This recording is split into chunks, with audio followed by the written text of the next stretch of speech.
जय हिंद दोस्तों, नमस्कार। कैसे हैं आप सब?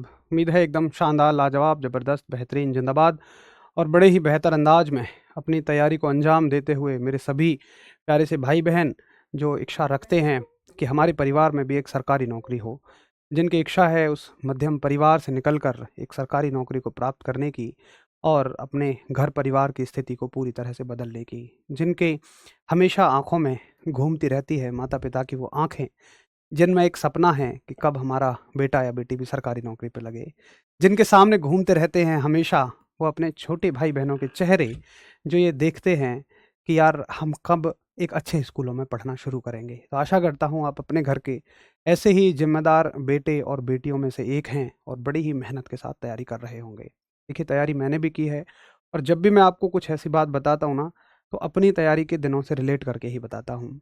मैं बिल्कुल ये तो नहीं कहूँगा कि तैयारी के दिन बहुत सुखद होते हैं। बस ऐसा लगता है कि यार ज़िंदगी वीरान सी हो गई है, एक लिमिटेड सी हो गई है कि हम दिन भर पढ़ते-पढ़ते हैं। जब सुबह लाइब्रेरी में जाते होंगे या टेबल पे जाते होंगे, ऐसा लगता होगा कि यार अभी तो उठ के गए ही थे, अब फिर यहाँ से आ गए। लेकिन मेरी बात मानना कि उन दिनों के बाद, इन दिनों को अगर आप काट रहे हैं, आपको ऐसा महसूस हो रहा है, तो आप एक बिल्कुल बढ़िया रास्ते पर हैं। बेहतर रास्ते पर हैं और कुछ ही समय के बाद आपकी ज़िंदगी में बहुत सारी रोशनी आने वाली है। ये सब दुःख, ये सब चिंताएँ एक पल में दूर हो जाएँगी, जब मम्मी-पापा की आँखों में वो चमकती रोशनी देखोगे। मैं सच में कह रहा हूँ कि जब तुम अपने मम्मी-पापा को ये बताओगे ना कि मेरा गवर्नमेंट जॉब में सिलेक्शन हो गया, ऐसी खुशी ना तुमने उनके चेहरे पे आज तक देखी होगी, ना पूरी ज़िंदगी में कभी तुम देख पाओगे। तो उनके लिए मेहनत करो, बहुत अच्छे से करो। हालाँकि आप सब लोग तो मेहनती हैं। तो थोड़ा-सा आज मैं लेट हूँ 2-4 मिनट, क्योंकि एक वीडियो और थी इससे पहले एयरफ़ोर्स वाले बच्चों के बेस्ट विशेज़ की। हाँ, मोहित ने सही देख लिया। मैं एयरफ़ोर्स वाले बच्चों को बेस्ट लक बोल के आया, उनका एग्ज़ाम था। ज़रूरी भी होता है कि यार अंतिम समय में उन सभी अध्यापकों से एक मेंटल सपोर्ट सभी बच्चों को मिल जाए जो उनकी तैयारी के दौरान थे। आज क्वेश्चन नहीं पूछेंगे, सीधा बढ़ जाते हैं।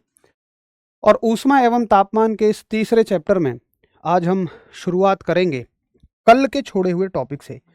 तो कल देखिए, मैंने आपको 2 महत्वपूर्ण नियम तो करा ही दिए थे। उसके अलावा इसमें 2 नियम और हैं और उन नियमों में हमें कुछ पढ़ना नहीं है। बस हमें ये देखना है उन दोनों नियमों में कि वो किसके लिए इस्तेमाल होते हैं। जैसे एक नियम है आपका न्यूटन का शीतलन नियम। न्यूटन का शीतलन नियम। न्यूटन का शीतलन नियम यानी कि Newton's law of cooling. Newton's law of cooling. Newton के शीतलन नियम का संबंध किससे है? तो देखिए, हमने एक घटना पढ़ी थी, चालन पढ़ा, संवहन पढ़ा, विकिरण पढ़ा, कंडक्शन पढ़ा, कन्वेक्शन पढ़ा, रेडिएशन पढ़ा। तो अगर हम इनकी और गहराई में जाएं तो हम इनके सूत्रों को भी पढ़ते हैं। जैसे मैंने मैकेनिकल इंजीनियरिंग से बीटेक की है, तो उसमें हम इनके फॉर्मूलों को भी पढ़ते हैं। अब वो फॉर्मूले किस वैज्ञानिक ने दिए होते हैं, आपके स्तर पे केवल उनके नाम पूछे जाते हैं। तो न्यूटन का शीतलन नियम संबंधित है संवहन से। न्यूटन साहब ने संवहन यानी कन्वेक्शन के लिए जो लॉ दिया था, उसे कहा जाता है न्यूटन का शीतलन नियम। ठीक है। अच्छा, ऐसे तो विकिरण भी था, वो आपका चालन भी था, तो बिल्कुल चालन के लिए भी पूछा जाता है। और चालन के लिए जो नियम दिया था, वो दिया था फोरियर साहब ने। किसने? फोरियर साहब ने। तो आपसे पूछा जाएगा कि फोरियर का नियम यानी कि फोरियर्स लॉ किससे रिलेटेड है? तो आप कहना कि ये चालन से रिलेटेड है, यानी कि ये कंडक्शन से रिलेटेड है। ठीक है, चालन से रिलेटेड है, कंडक्शन से रिलेटेड है। बहुत ही बढ़िया। आगे देखें। तीसरा आपसे पूछा जाएगा, अब आपके दिमाग में ये भी आ रहा होगा कि यार चालन भी आ गया, संवहन भी आ गया, तो विकिरण कहाँ रह गया? तो विकिरण के लिए जो नियम देते हैं, वो देते हैं आपके एक बहुत बेहतरीन साइंटिस्ट, जिनका नाम है Stefan Boltzmann. Stefan Boltzmann. Hindi English दोनों में ऐसी रहेगी। स्टीफन बोल्ट्जमैन का नियम, या लिख लेना आप इंग्लिश में स्टीफन बोल्ट्जमैन लॉ, बोल्ट्जमैन्स लॉ।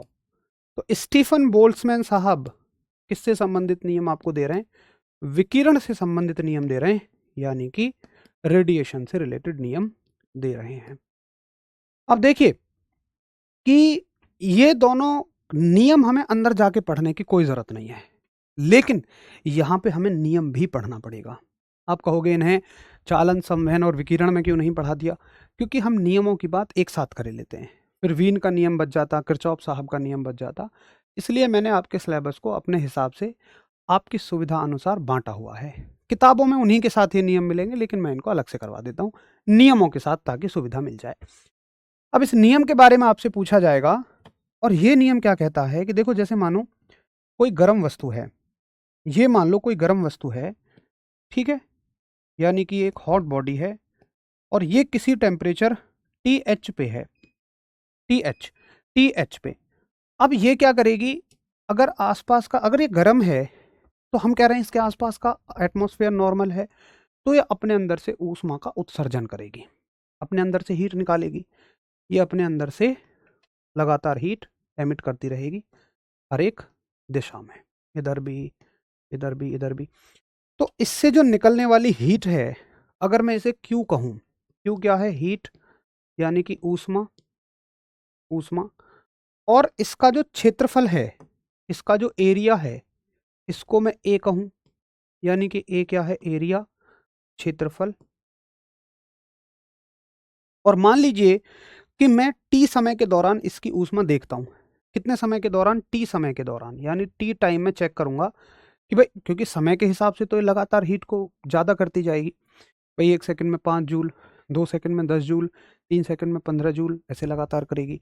तो मैं समय चेक कर रहा हूँ T समय।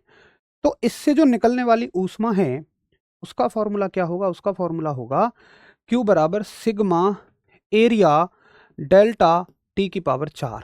डेल्टा T क्या है? या आप सिंपल T ले लो, इसका टेम्परेचर ले लो, ठीक है। डेल्टा आप सिंपल T ले लो, T की पावर 4।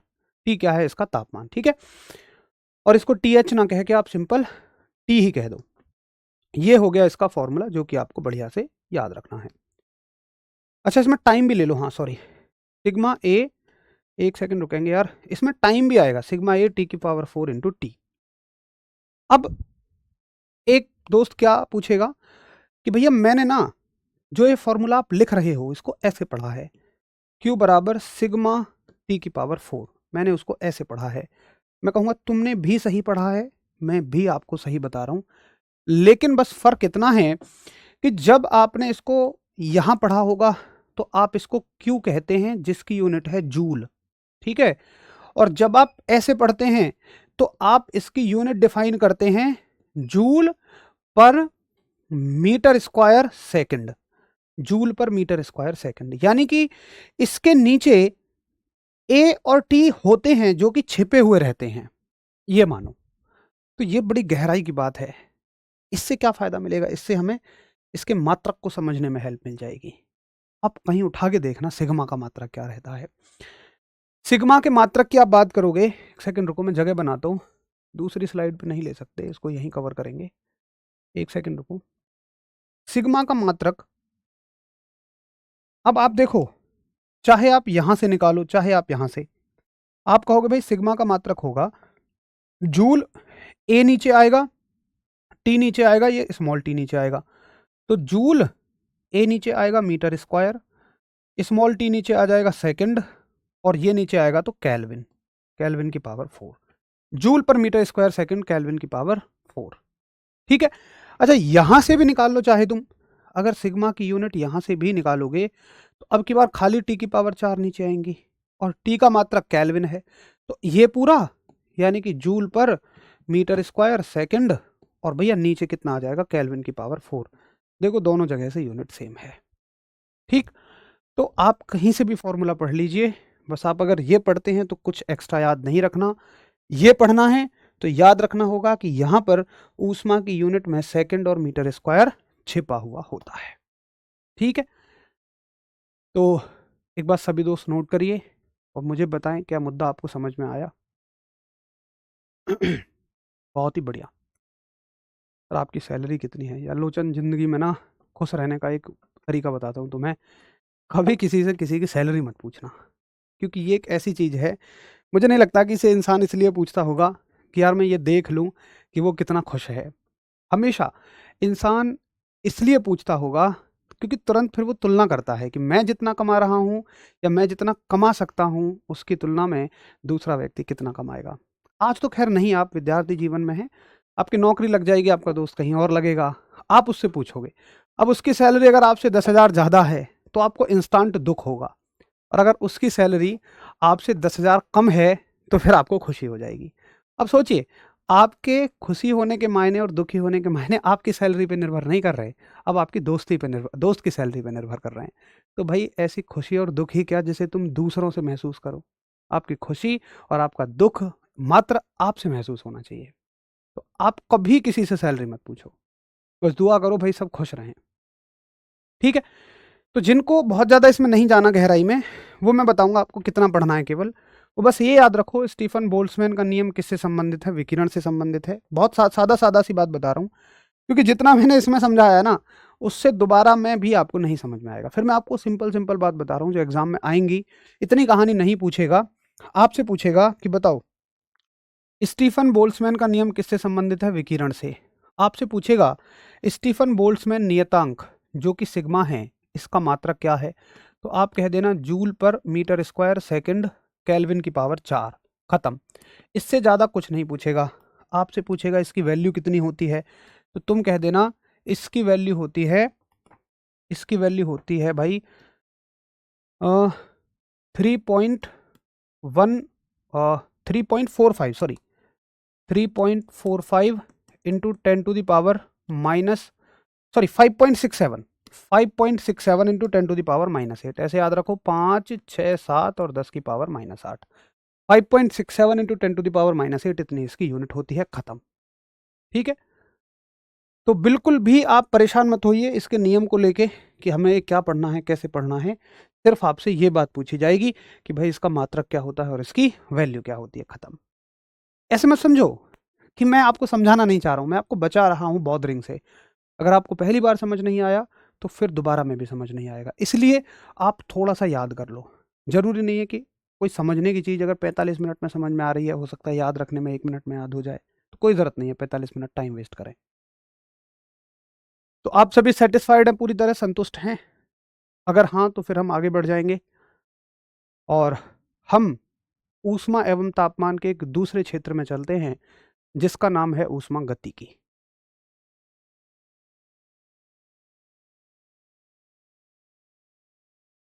चलिए,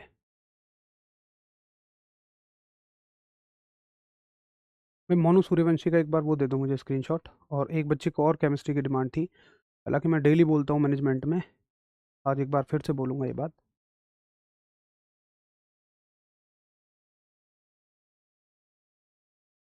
चलो, बहुत ही बढ़िया, और सभी को एकदम अच्छा समझ में आ गया। तो इसी की एक ब्रांच होती है, हीट एंड टेम्परेचर की ही एक ब्रांच होती है जिसका नाम है ऊष्मा गतिकी।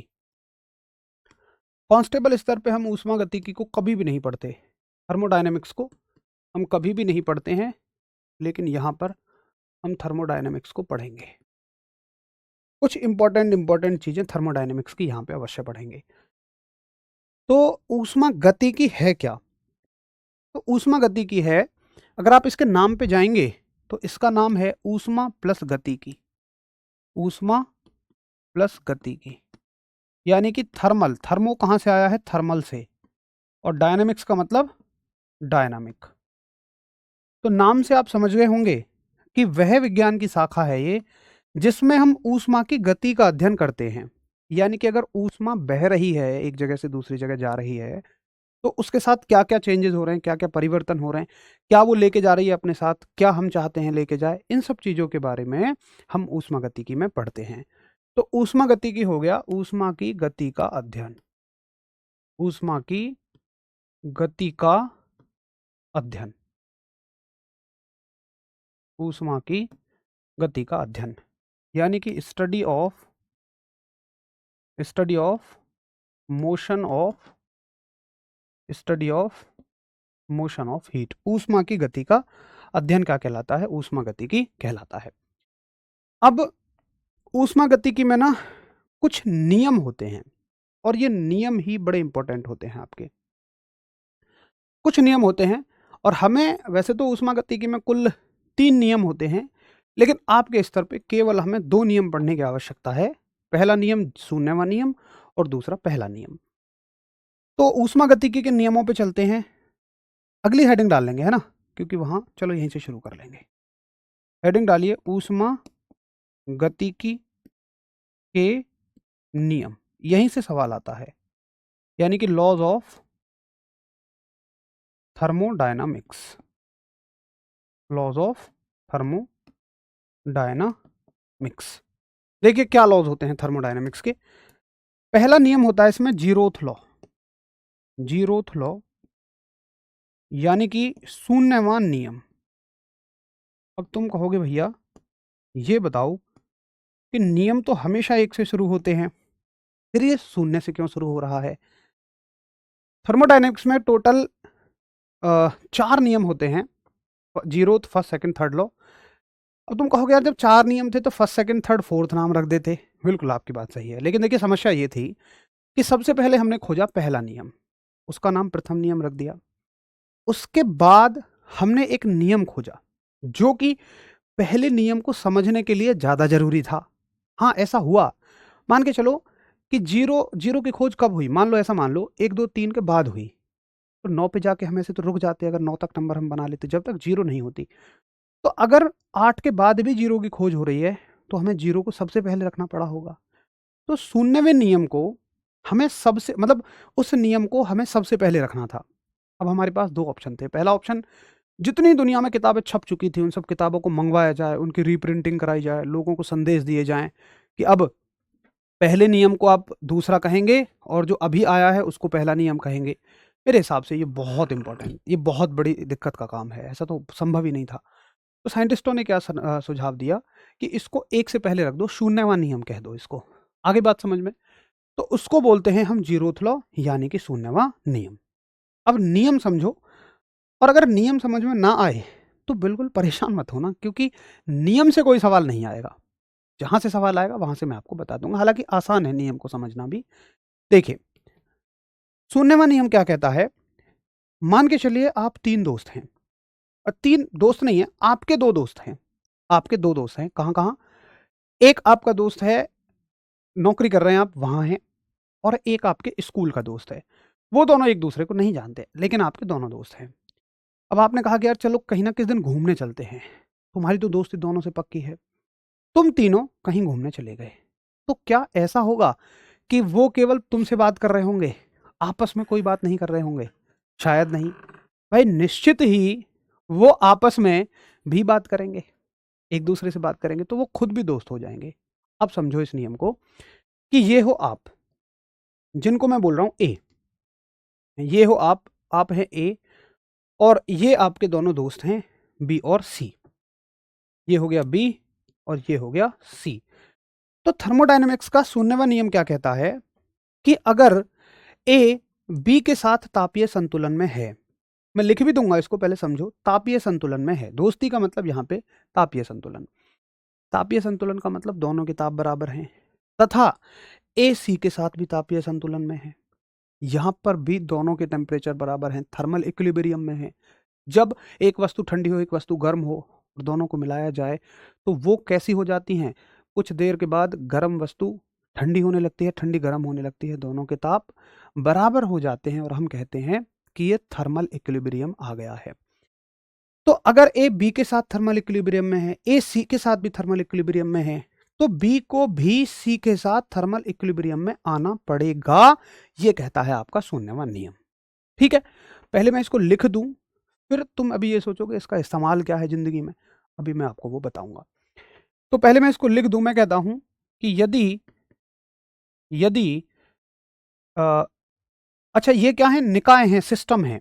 ठीक है, ए, बी, सी क्या है? निकाय हैं, सिस्टम है। सिस्टम का मतलब क्या होता है? गैस हो सकती है कोई भी। अगर एक गैस दूसरी गैस के साथ है, एक वस्तु दूसरी वस्तु के साथ है, तो मैं इनका नाम ए, बी, सी दे दे रहा हूँ, है ना? यदि ए, बी व सी के साथ, यदि ए, बी व सी के साथ तापीय संतुलन में है, या तापीय साम्य कह दो, तापीय संतुलन में है, तब बी व सी भी तापीय संतुलन में होंगे, तब बी व सी भी तापीय संतुलन में होंगे, तापीय संतुलन में होंगे, है ना। यानी कि आप कहोगे if if A is in thermal equilibrium with B and C, then B then B and C will also be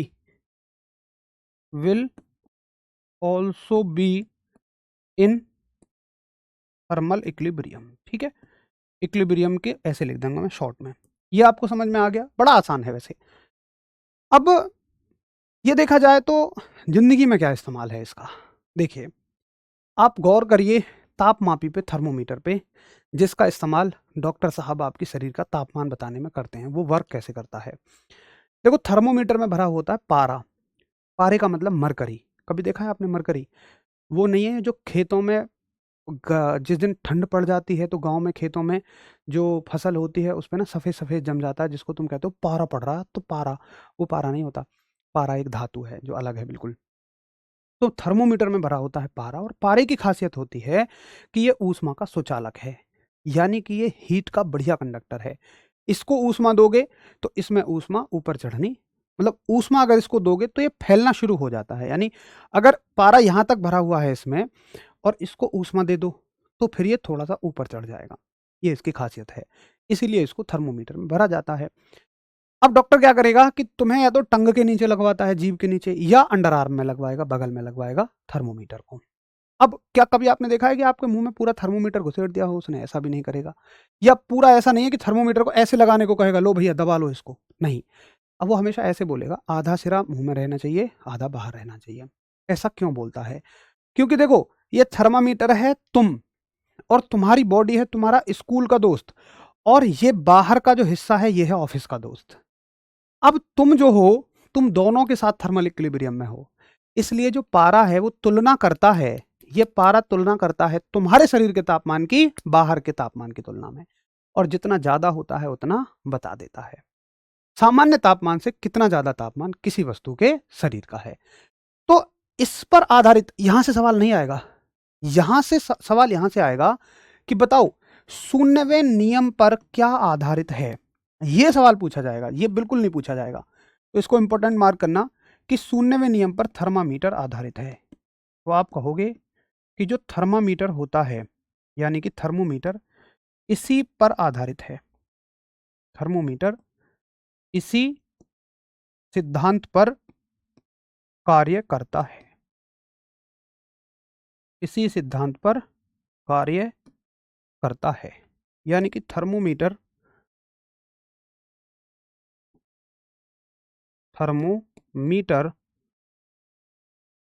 works upon this principle.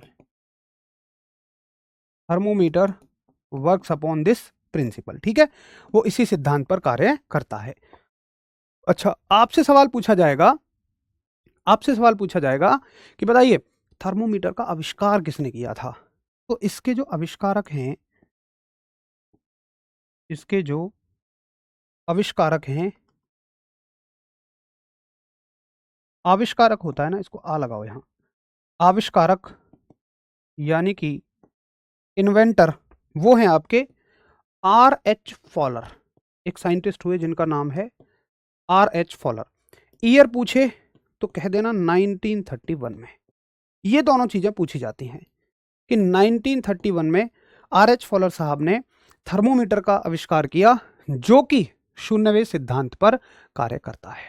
ठीक है, तो आशा करता हूं कि आपको बहुत ही बेहतर तरीके से ये शून्यवां नियम समझ आया होगा, उस पर थर्मोमीटर काम कैसे करता है ये समझ आया होगा, साथ ही इससे जुड़े हुए महत्वपूर्ण तथ्य भी आप सभी ने सीखे होंगे। एक बार थम्स अप करें और फिर हम चलेंगे पहले नियम पे, प्रथम नियम पे। एक बार सभी दोस्त थम्स अप करें, और इससे ये पुष्टि हो कि समझ भी आ गया और हमने नोट भी कर लिया।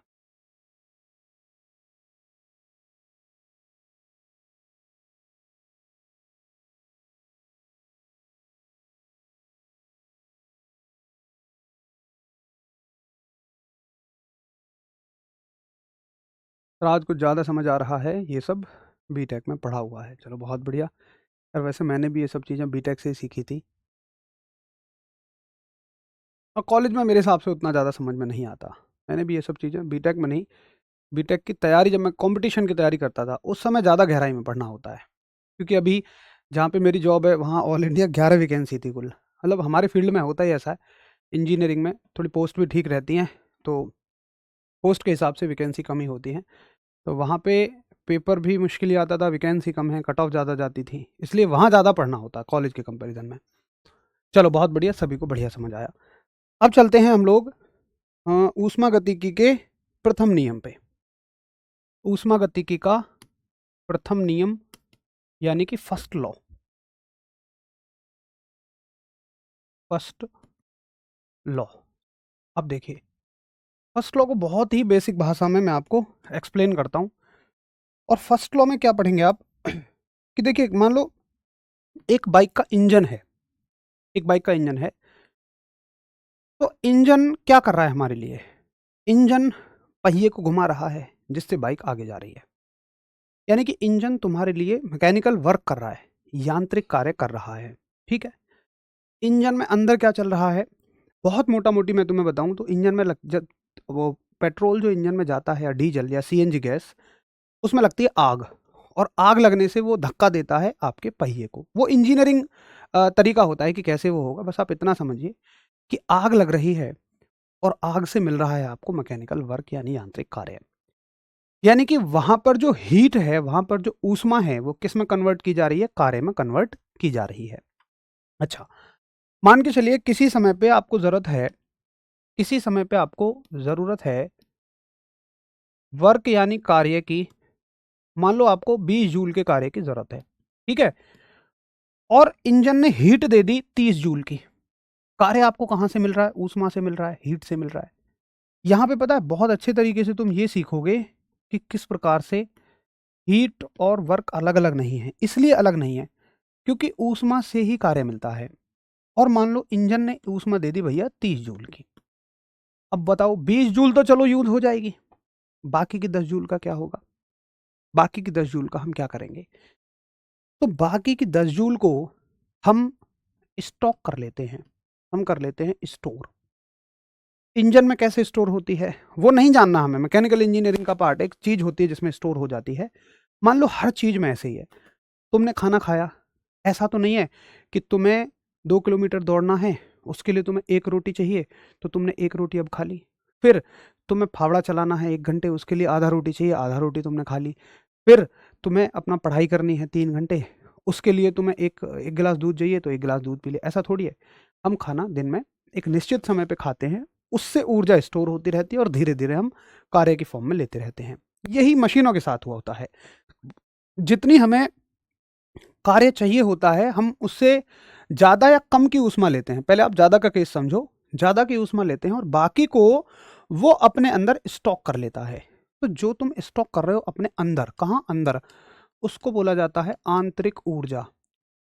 आंतरिक का मतलब अंदर, अंदर की ऊर्जा यानी कि इंटरनल हीट, इंटरनल हीट। ठीक है, तो थर्मोडायनेमिक्स का पहला नियम बस यही कहता है कि ऊष्मा जो है वो कार्य में और आंतरिक ऊर्जा में बदल जाती है।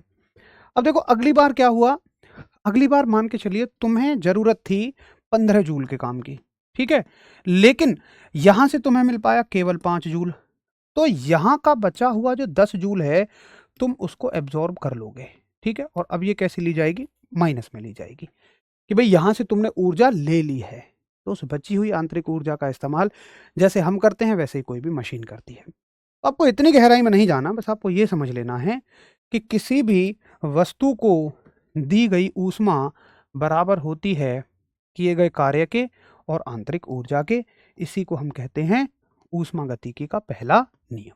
ठीक, अच्छा, इससे जुड़ा हुआ एक बहुत जरूरी सवाल क्या बनता है? एक बात बताइए, अगर हमने जैसे यहाँ 20 जूल दी और यहाँ केवल 15 जूल यूज हो जाती और ये चीज कुछ होती ही ना, तो ये एक नियम का उल्लंघन कर रही है। कौन से नियम का उल्लंघन कर रही है? ये ऊर्जा संरक्षण के नियम का उल्लंघन कर रही है। ये अब ऊर्जा किसका उल्लंघन कर रही है? ये उल्लंघन कर रही है ऊर्जा संरक्षण का, यानी कि एनर्जी कंजर्वेशन का। एनर्जी कंजर्वेशन के अकॉर्डिंग क्या होता है कि भाई ऊर्जा हमेशा संरक्षित रहती है। अगर यहाँ 20 है, ये 15 है, तो 5 भी कहीं ना कहीं होनी चाहिए थी। बची हुई 5 कहाँ गई? तो इसीलिए हम इसका कॉन्सेप्ट लाते हैं कि भाई बची हुई 5 यहाँ चली जाएगी।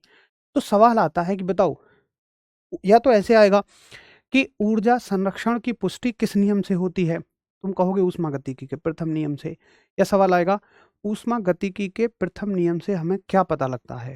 तो ऊर्जा संरक्षण का पता लगता है। ठीक है, तो आप कहोगे कि भाई ऊर्जा संरक्षण पर आधारित है। ये किस पर आधारित है?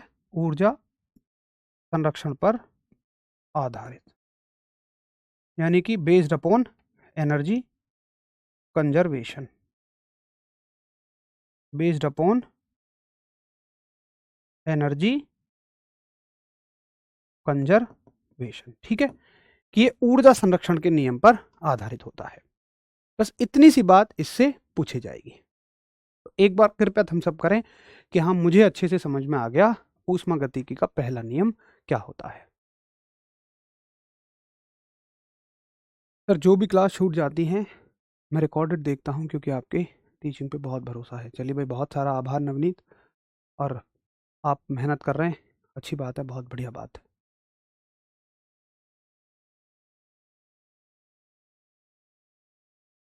बहुत बढ़िया।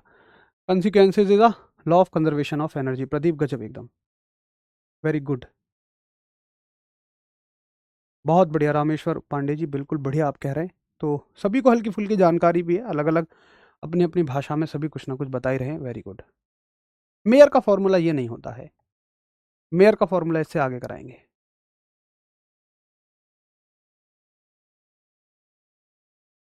चलो बहुत ही बढ़िया। अब देखो, मेयर का फॉर्मूला एक बच्चे ने पूछ लिया, तो बिल्कुल मेयर का फॉर्मूला कर लेते हैं। हालांकि वो मैं आगे करवाता, लेकिन उसको कहीं भी निपटा लो, वो किसी से रिलेटेड नहीं है। मेयर का सूत्र, मेयर का सूत्र, यानी कि मेयर्स फॉर्मूला। देखिए मेयर्स फॉर्मूला क्या होता है। हमने पढ़ी विशिष्ट ऊष्मा, और विशिष्ट ऊष्मा कहाँ पढ़ी हमने? देखो, ठोसों में, द्रवों में केवल एक विशिष्ट ऊष्मा होती है, लिक्विड्स में, सॉलिड्स में केवल एक विशिष्ट ऊष्मा होती है। लेकिन अगर मैं गैसों की बात करूं तो वहां दो विशिष्ट ऊष्माएं होती हैं। गैसों में, गैसों में दो विशिष्ट ऊष्माएं होती हैं। इन गैसेस दो विशिष्ट ऊष्माएं होती हैं। कौन कौन सी? देखिए, एक विशिष्ट ऊष्मा होती है अगर हम किसी गैस के दाब को निश्चित कर दें। कोई गैस है, उसका कुछ दाब है, अब मैंने उसके दाब को फिक्स कर दिया, ना मैं उसको दबाऊंगा ना मैं उसको खोलूंगा, क्योंकि अगर तुम दबाओगे और खोलोगे तो उसकी विशिष्ट ऊष्मा बदल जाएगी। इसलिए एक विशिष्ट ऊष्मा में देखता हूं, एक विशिष्ट ऊष्मा देखता हूं मैं निश्चित दाब पर, या नियत दाब पर कह दो, नियत दाब पर, at constant pressure, at constant pressure. नियत दाब पर जो विशिष्ट ऊष्मा होती है उसको बोलते हैं हम C, और यहां लगा देंगे P। दूसरी विशिष्ट ऊष्मा में चेक करता हूं नियत आयतन पर, नियत आयतन पर, यानी कि जितनी गैस जिस बर्तन में भरी हुई है, मैं उस बर्तन के आयतन को ना बढ़ाता हूं ना घटाता हूं, उतना का उतना ही रखूंगा, यानी कि at constant volume, at constant volume, इसको बोलते हैं CV। और एक साइंटिस्ट आए जिनका नाम था विक्टर मेयर, उन्होंने कहा कि CP और CV का अंतर हमेशा R होगा। आपको अगर बहुत गहराई में नहीं जाना, कि मुझे नहीं समझना क्या होता है CP क्या होता है CV, तो बस इतना कह दो आप कि CP माइनस CV बराबर R। विक्टर मेयर के फॉर्मूले में कुछ भी मत याद रखो, केवल ये बात याद रख लो। अच्छा, आपकी मन करे R जानने का तो जान लो, ना मन करे तो कोई दिक्कत नहीं है, बस इतना याद रख लो भैया, CP माइनस CV बराबर R। ये किसका नियम है? ये विक्टर मेयर का नियम है। R क्या होता है? R होता है गैस कांस्टेंट, गैस का नियतांक, गैस नियतांक। ठीक है, और गैस नियतांक जो है ये हर एक गैस के लिए ये हर एक गैस के लिए अलग अलग रहेगा। हर नियतांक, कुछ नियतांक ऐसे होते हैं जो फिक्स होते हैं, जैसे अगर हम बात करें प्रतिरोधकता की, रजिस्टिविटी की, वो कॉपर के तार के लिए फिक्स रहेगी, चाहे इसकी लंबाई खींचो, घटाओ, बढ़ाओ। और अगर हम बात करें प्रतिरोध की, तो वो फिक्स नहीं रहेगा, वो नियतांक है, लेकिन तार अगर ऐसा का ऐसा रखा है तो ही नियतांक है। अगर आपने इसकी लंबाई के साथ छेड़छाड़ की, बदल जाएगा। तो ऐसे ही आर जो है वो गैस का कांस्टेंट है, और ये है तो कांस्टेंट लेकिन एक गैस के लिए। भैया हाइड्रोजन है तो हाइड्रोजन के साथ चाहे जो कर लो ये वही रहेगा, लेकिन हाइड्रोजन की जगह नाइट्रोजन लोगे तो फिर ये बदल जाएगा। ठीक है, तो Cp माइनस Cv बराबर आर, और आर होता है हर एक गैस का नियतांक, किसी भी गैस का नियतांक। तो आशा करूंगा आपको मेरी बात यहां तक बहुत बढ़िया समझ में आ गई होगी।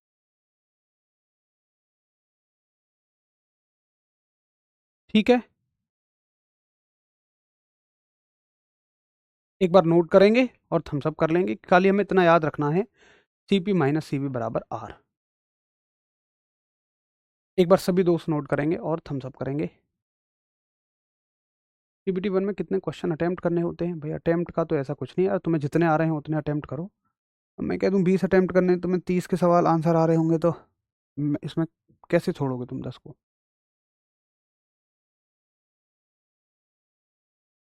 रेजिस्टेंस कब होगा? रेजिस्टेंस होगा भाई इलेक्ट्रिसिटी वाले चैप्टर में, सब कुछ होगा, सारा सब कुछ होगा। चलिए अब देखो, ऊष्मा गति में कुछ और नियम और आते हैं, तो नोट डाल के लिखेंगे पहले आप। अच्छा चलो पहले ना आप एक समीकरण पढ़ लो जिसको हम बोलते हैं आदर्श गैस समीकरण, उसके बाद उन नियमों को पढ़ेंगे। आदर्श गैस समीकरण यानी कि ideal gas equation, ideal gas equation. अब देखिए आइडियल गैस इक्वेशन क्या है, आदर्श गैस समीकरण क्या है। तो हम क्या कहते हैं, पहले ये समझिए कि किसी एक गैस को अगर आपको परिभाषित करना है, अगर आपको किसी एक गैस को परिभाषित करना है, तो आपको क्या क्या जानना होगा उसके बारे में। आपको उसका प्रेशर पता होना चाहिए, प्रेशर को हम पी से दिखाएंगे, यानी कि आपको उसका दाब पता होना चाहिए। आपको उसका आयतन पता होना चाहिए, यानी कि वॉल्यूम पता होना चाहिए, और आपको साथ ही उसका तापमान पता होना चाहिए। तो आपको उसका तापमान पता होना चाहिए, यानी कि टेम्परेचर पता होना चाहिए। तो आपको तीन चीजें किसी भी गैस के बारे में पता होनी चाहिए। अच्छा, आपको उसका गैस नियतांक पता होना चाहिए, गैस कांस्टेंट आर है आपका गैस नियतांक, गैस नियतांक यानी कि गैस कांस्टेंट। ठीक है, आपको उसका द्रव्यमान पता होना चाहिए, ये कितने ग्राम की है, कितने किलोग्राम की है। ठीक, और साथ ही आपको पता होना चाहिए उसका, उसमें अणुओं की संख्या भी पता होनी चाहिए, एन। एन क्या है? Number of moles, number of moles यानी कि अणुओं की संख्या। ये सारी चीजें आपको एक गैस के बारे में पता होनी चाहिए। अब देखिए आदर्श गैस समीकरण क्या होता है। आदर्श गैस समीकरण होता है कि भाई अगर कोई भी गैस आइडियल है, अब भैया आइडियल क्या होता है? एक ऐसी गैस कि जिसके हर एक अणु एक जैसे गुण रखते हों। एक गैस में कितने अणु होते हैं? मैं आपको जस्ट एग्जांपल दूं तो एक गैस में आप पहले अणु देखिए, मॉलिक्यूल्स कितने होते हैं।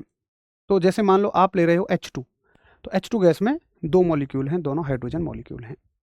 इन दोनों मॉलिक्यूल्स में परमाणुओं की संख्या कितनी है?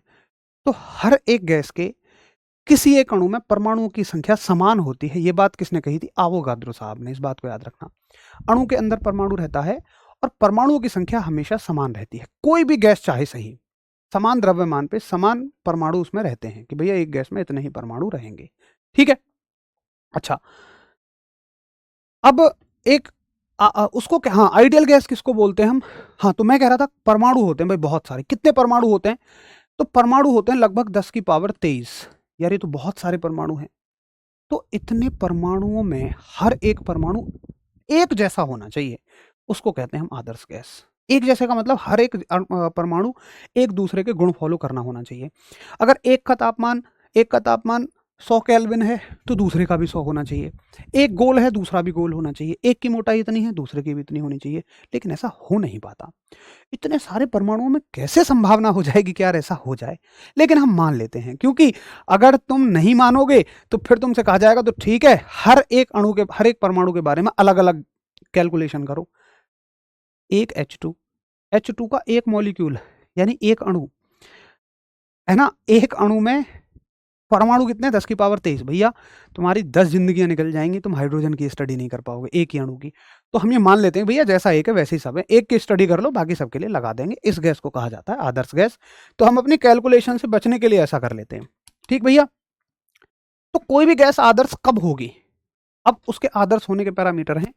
एक तो मैंने तरीका बता दिया, दूसरा तरीका है आप क्या करो कि उसके दाब और आयतन की गुणा करो, और ये बराबर होना चाहिए द्रव्यमान गैस नियतांक और तापमान की गुणा के बराबर। अब मैं ऐसा थोड़ी है कि उसके अणुओं का अध्ययन करूंगा। मेरे पास दूसरा तरीका ये है एक आदर्श गैस पहचानने का कि मैं उसके दाब और आयतन की गुणा करूंगा, दूसरी साइड में गुणा करूंगा उसके द्रव्यमान गैस के नियतांक की और तापमान की। ये दोनों बराबर आ जाएंगे, मैं कह दूंगा भैया ये आइडियल गैस है। तो हर वो गैस आइडियल गैस है जो इस समीकरण को फॉलो करेगी। एक स्टैंडर्ड तरीका मैंने बना दिया। अब बड़े सारे बच्चों को दर्द हुआ होगा यहाँ, क्या भैया हमने तो ऐसे पढ़ी पीवी बराबर एनआरटी। देखो तुमने पढ़ा था, लेकिन यहां पर फिर उसको आर मत कहो, तुम आर बार कहो या तुम आर डैश कहो, इसका कुछ अलग नाम दो, क्योंकि ये गैस नियतांक नहीं है। ये गैस नियतांक नहीं है, इसका नाम है सार्वत्रिक गैस नियतांक। अगर तुम इसको डिफाइन कर रहे हो तो तुम खाली इसको गैस नियतांक मत कहो, तुम कहो सार्वत्रिक गैस नियतांक, यानी कि यूनिवर्सल गैस कांस्टेंट। भाई साहब दोनों में फर्क क्या है? देखो पहली बात तो गैस नियतांक का मतलब वो जैसे छोटा जी, ये है छोटा जी, ये है बड़ा जी। छोटा जी जगह के साथ बदल जाएगा, ये गैस के साथ बदल जाएगा। बड़ा जी कभी नहीं बदलता जगह के साथ, ये गैस के साथ कभी भी नहीं बदलेगा। ठीक है, अच्छा ना बदलने का कारण क्या है? अब ये ना बदलने का कारण है, अच्छा इसके साथ ले रहे हैं हम नंबर ऑफ मोल्स यानी अणुओं की संख्या। मैंने कहा आवोगाद्रो साहब एक बात कह के गए थे कि किसी भी गैस में अणुओं की संख्या हमेशा समान रहेगी, लेकिन द्रव्यमान के साथ ये बदल जाएगा। अणुओं की संख्या कभी नहीं बदलेगी तो ये भी नहीं बदलेगा, इसलिए दोनों ही अपनी जगह ठीक हैं। अगर एम आई तो लेना आप आर, एन आई अणुओं की संख्या तो लेना आर बार।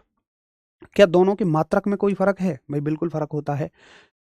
देखो हम क्या कह रहे हैं, इसका मात्रक जो होता है या तो आप फॉर्मूले से निकाल लेना या आप सीधा सीधा लिख देना।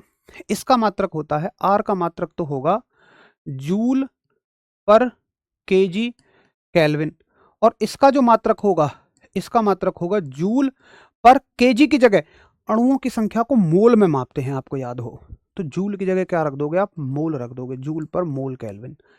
तो अगर नॉर्मल कांस्टेंट है तो केजी केल्विन केजी, और अगर यूनिवर्सल है तो मोल आ जाएगा। आशा करूंगा कि अब से पहले आज तक आपने अंतर ही कहीं नहीं समझ पाए होंगे। मैं खुद बड़ा कंफ्यूज रहता था, कहाँ एमआरटी लूँ कहाँ एनआरटी लूँ, लेकिन थोड़ा सा गहराई में जाने पे चीज़ों को समझ में आया कि अच्छा यहाँ एमआरटी, एम है तो आर लो, एन है तो आर बार लो, और जरूरी नहीं है कि आर बार है। तुम भाई ये कह दो मैं तो आर डबल डैश कहूँ, कुछ भी इसका नाम दे दो जो तुम्हारा मन करे, बस यहाँ डिफाइन कर देना कि मैं जो बोल रहा हूँ वो ये है। तो बताइए क्या आपको आइडियल गैस इक्वेशन बहुत बढ़िया तरह से समझ में आ गई? अगर हाँ तो कृपया एक बात हम सब करें और फिर हम आगे बढ़ जाएंगे। अनुज का स्क्रीनशॉट ले लेना भाई, मुझे शेयर कर दो एक बार।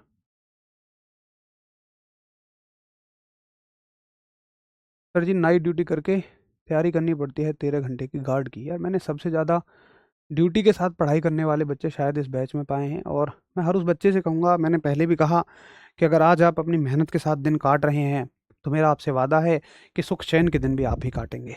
जो इस समय में मेहनत कर रहा है वो वाकई आगे की ज़िंदगी में सुख चैन पाएगा ही पाएगा। तो एक बार बताएंगे, कल नहीं चलेंगे यार क्लास, कल संडे है। संडे के दिन को आप यूटिलाइज करो किस चीज़ में? एक तो मॉक टेस्ट दो। अब मॉक टेस्ट में दो बातें हैं, नंबर कम आएंगे अच्छे आ जाएंगे, नंबर अच्छे आ जाएं बढ़िया बात है, कॉन्फिडेंस आएगा। जब नंबर कम आएंगे आप परेशान हो जाओगे कि यार भैया हर टीचर से पूछोगे नंबर कैसे बढ़ाएं।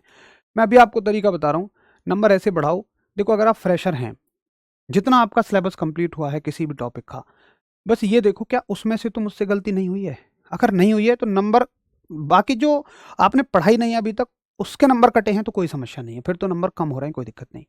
बस उसको देखो, उसको देखो जो तुम्हें नहीं आता है, ठीक है। मतलब जो तुम्हें आता था, जितना तुमने क्लास में पढ़ लिया और उससे गलत ना हुआ हो, ये चीज़ देखो मॉक टेस्ट में। अच्छा अगर कुछ गलत हुआ है तो भाई उस टॉपिक को देखो, दोबारा पढ़ो, फिर उस क्वेश्चन को दोबारा करो, निश्चित तौर पर आपके नंबर बढ़ जाएंगे। ये तरीका होता है, अपने खुद की गलतियां खुद पहचानो, किसी से मत बोलो। दूसरा काम करना है आपको, मॉक टेस्ट आपका रिवीजन जरूर करना है। मेरे कहने से इस स्ट्रेटजी को फॉलो करो। मैं सब कुछ आपको वो बता रहा हूँ जो मैंने तैयारी में फॉलो किया था और मैंने कुछ उनसे पाया है। सरकारी नौकरी मैंने उन्हीं की मदद से पाई है।